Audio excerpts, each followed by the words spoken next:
Hi, I'm Dave, founder of Following You Around, and today I'm talking about Nicolas Cage because I feel like after reviewing Longlegs and Arcadian, I haven't talked about him enough on this channel this week.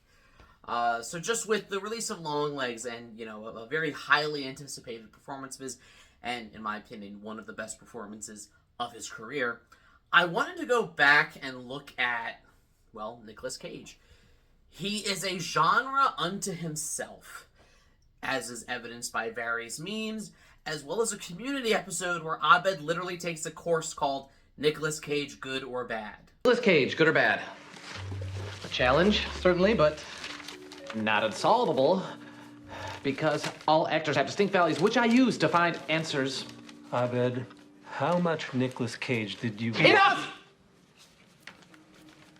I watched enough to find the answers. Because this is my reality. This is how I learned to be. And my being doesn't allow for Nicolas freaking Cage, okay? So I wanted to kind of take a look at Cage himself and explain and understand why I think horror really suits him well, particularly indie horror. This is a man whose career has gone all over the place. He was an A-list movie star, an Oscar winner, had some very public issues with the IRS and taxes, went through a period of doing nothing but direct-to-video and direct-to-streaming movies just to pay the bills. But you know what? I respect that. He got himself out of debt. Sometimes you do what you have to do. When I'm not working my day job and I'm not doing stuff for this channel, you might see me as your DoorDash driver. I get it. I've been there. But I think that his unique style, in that he always commits 100%. He takes a lot of inspiration from kabuki theater, from Japan, and you see that in everything he's in. And even in movies where it's not a good movie, he's memorable in it, in a so bad it's great or so insane, Look at The Wicker Man. I like too many of his roles to even name here. You've got Raising Arizona, Leaving Las Vegas, National Treasure, 8mm, The Rock, Matchstick Men, Kick-Ass, The Unbearable Weight of Massive Talent, just to name a few. And again, I cannot stress enough, there's so many more. So I wanted to focus this video particularly on his horror performances. So this is going to be my top 5 favorite Nicolas Cage horror performances. Just to be clear, I am only looking at Cage's own performance. I'm not ranking the movies themselves. I'm only ranking his performance in it. So if it's a movie that I wasn't crazy about the rest of the movie but loved him in it, it's going to rank higher. If it's a movie that I think is great but I found him more interesting than something else, it's going to rank a little bit lower. Just so that's clear. Let's get started. Honorable mentions: Color Out of Space and Willy's Wonderland. I really struggled because I felt like there wasn't enough for me to do quite a top 10. So I went with a top 5, but I'm like, there's a couple that I really want to talk about, and that's Color Out of Space and Willy's Wonderland. So Color Out of Space, really, really cool H.P. Lovecraft adaptation where Cage is kind of playing the weird over-the-top dad who starts off normal and charming, and then kind of loses his mind as, the color out of space starts to happen. Just watching Cage talk so seriously about alpacas, I'll never not find hilarious. And then, of course, Willy's Wonderland. Five Nights at Freddy's before Five Nights at Freddy's, or at least the Five Nights at Freddy's movie that got made, while the official one was still taking forever to get made. No, it's not as good as Five Nights at Freddy's. The effects aren't as great. It's lower budget. But I love how memorable Nicolas Cage is without saying a single word. He's a silent protagonist. And again, he commits to that bit fully. He conveys so much with just facial expressions and body language. So now that those are out of the way, we can get to our top 5. Number 5. Mom and Dad. If you have not seen this movie, do yourself a favor. You have this weird, bizarre premise of just all the parents in the world are just randomly decide they're gonna kill their kids. It's such a dark, bleak subject matter on paper, but Cage makes it really entertaining. The fact that he's like attacking his kids with a hammer while shouting the hokey pokey. It's pure Cage. It's him hamming it up, but it's perfect. It fits. He does a really good job in like the first act of portraying this like frustrated, overworked father who then, when everything starts to happen and all the parents start to like go insane and try to kill their kids, it almost feels like a natural progression. And again, this is a very bleak subject matter, and very few actors would be willing to take this risk. Why don't you do a movie where your character tries to murder his children? And not only that, you have to play it over the top and shout the hokey pokey as you do it. It's hilarious, but not, like, I don't feel like I'm laughing at the movie the same way I am with, say, Wicker Man. I feel like the movie is in on the joke and we're laughing together. Number 4, Mandy.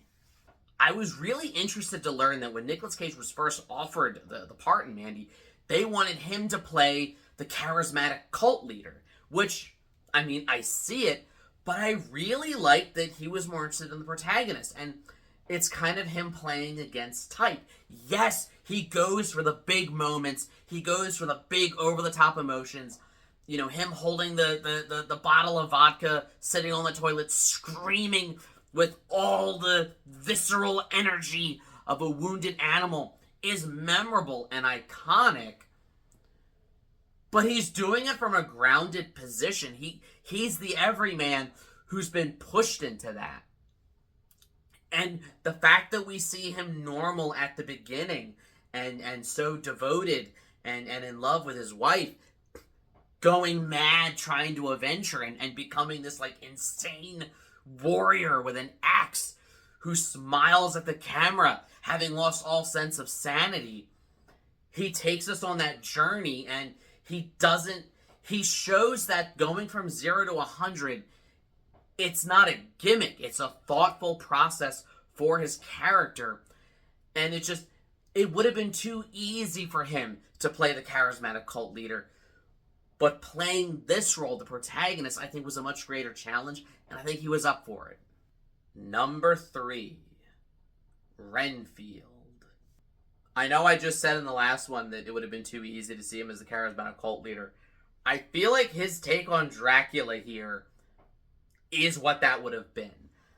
I love that I love that we see him as Dracula when they recreate the scene from the original 1931 movie, suggesting this is a sequel to that. And he's paying homage to Bela Lugosi. He's doing the Bela Lugosi thing. But he really makes the role his own. And I love that he plays Dracula as almost like this very entitled, but like Liberace eccentric. Who, like, this is a man who is centuries old. And in his mind, he's just a fun guy who wants to party. And he's got a huge ego. He's full of himself. And murdering and feasting upon innocent people. He doesn't even look at it as like, I'm doing this to be evil. He just looks at it as like, I'm just doing this to survive. And I love the way that the movie frames, you know, both he and Renfield, you know, that it's a toxic relationship. You get the sense that Cage, well, his Dracula, doesn't even realize he's toxic. It's like he's so narcissistic and he's so full of himself that he's done all these mental gymnastics that he actually believes, like, the gaslighting he spews at Renfield. And that's hard to pull off. That's hard. It's hard to pull off a character that is like the Prince of Darkness and this like evil monster, but that also has like this funny elegance to it. And I love he does like the weird mid-Atlantic accent, which apparently is based on how his father used to talk. That accent was inspired by him. And I always think Cage is at his most hilarious when he's playing a character mocking somebody else, because it's like he's being so ridiculous in how he mocks them that it's like he should be the one being mocked. But again, this movie is in on the joke. And if anything, my issues with this movie stemmed from everything else going on and the other subplots. But whenever Cage was on the screen, he's only a supporting role, but he steals every single second of the movie that he's in. Number 2, Vampire's Kiss. It's the Nicolas Cage performance that launched the meme. I mean, literally half the memes are from this movie. This is a man who, he's shouting the alphabet. A, B, C, D, E, F, G, H, I, J, K, L, M, N, O, P, Q, R, S, T, U, V, W, X, Y, Z. Huh? That's all you have to do. He's running through the streets of New York City screaming, I'm a vampire! I'm a vampire! I'm a vampire! I'm a vampire! I'm a vampire! I'm a vampire! What I love about Vampire's Kiss is the way that not only does it oddly inspire American Psycho, roughly a decade later, but again, this is a role that it's a man losing his mind. He's becoming a vampire, and anyone else playing that role would have played it in a much more kind of cliche, straightforward, oh, I'm gonna play this scene where I'm acting weird and I'm gonna do like a weird goofy thing. But Cage takes it so far, and again, it's that kabuki influence. It's the way he uses his body language and his face to just exaggerate everything to 1,000%. And you get the sense that, again, he is committed to this 100%. It's a role that is hilarious, but again, it's not in like a so bad it's good. Like, every choice in this movie feels like it was a deliberate choice, and when it's making us laugh, that was its goal. When it's grossing us out, that was its goal. And when it was inspiring a million memes, decades later, even though it didn't know it at the time, I think that was its goal. And finally, number 1, Longlegs. I know you're going to say this is recency bias since, this movie just came out, it's getting all the hype. I still stand by this choice, and I'll tell you why. Every other role I've just talked about, Cage is doing his thing. He's doing his gimmick. It's a very good gimmick. It's an entertaining gimmick. And he uses it the right way depending on which role he's in. But it is still Cage's thing, and you kind of know what you're going to get from him.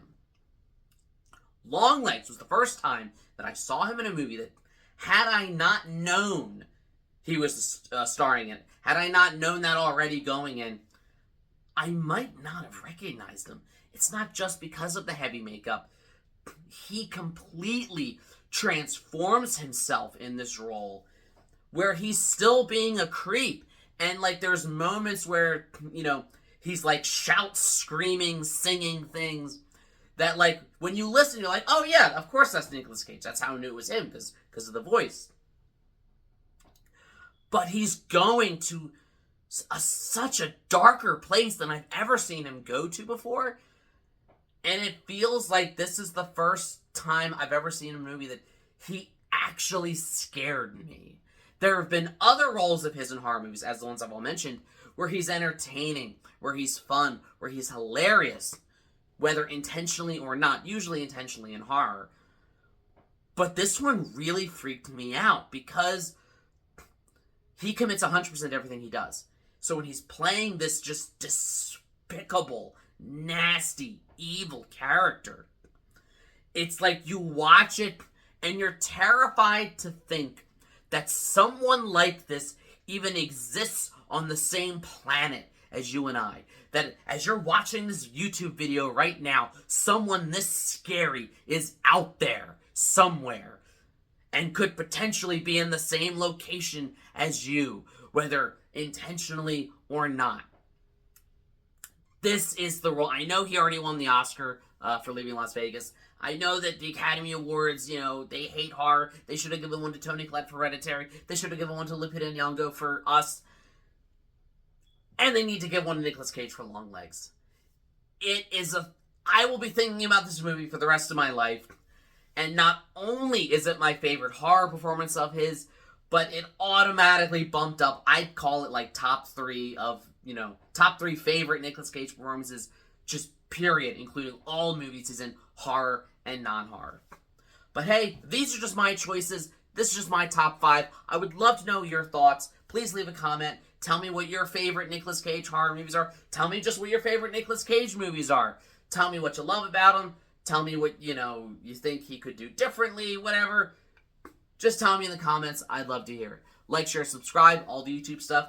If you don't, you may end up being in the same room as his character from Longlegs. And as always, every day is Halloween.